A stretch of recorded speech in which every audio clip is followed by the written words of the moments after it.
Sky Initiative, official propaganda tool. Take one. Okay, the Blue Sky Initiative was created in response to the mounting pressure on the government to prepare for a nuclear war that many are now calling inevitable. War. A world lies in ruin. The first bombs fell in 2013, and then in just a few months, it went nuclear. But it wasn't our destiny to go painlessly. Devastated, humanity struggles on.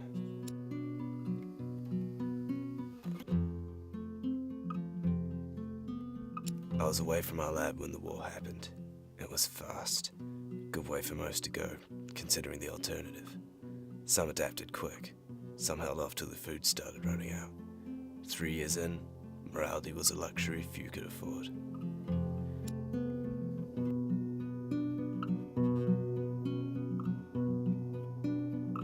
I realized that the Blue Sky Initiative hadn't been released, so I started my long journey back across the country to stop the nuclear winter.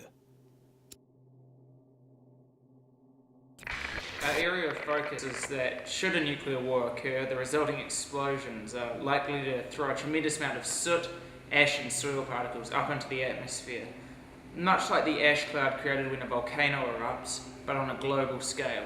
Now, this event would have dire consequences for any survivors of the nuclear war, as the ash cloud could block out the sun for many, many years, creating a nuclear winter, the effects of which would be felt for a millennia.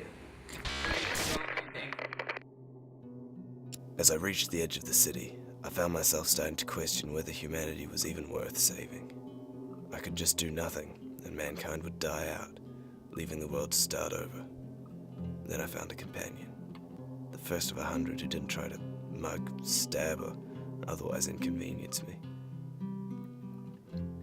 Man's creations lay in ruin, but in nature, we found solace.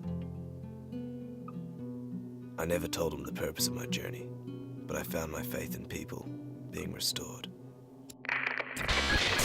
So we designed and created, adjusted a bacterial strain to filter this ash and soot out of the atmosphere and break it down into its more basic, more harmless components.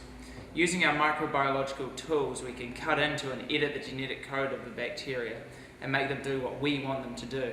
We can design and insert a specific gene into the code, kind of like putting a new program on your computer. It's still the same bacteria, but now it does something extra.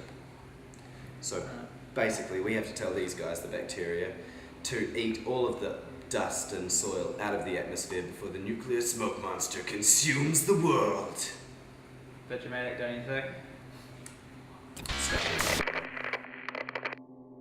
The lab was gone, but we kept a backup sample of the bacteria in an incubation unit outside ready for transport. It's impossible to tell if it survived this long, but if it's there, releasing it's the last shot humanity has at surviving. The only way to clear the atmosphere and see blue again.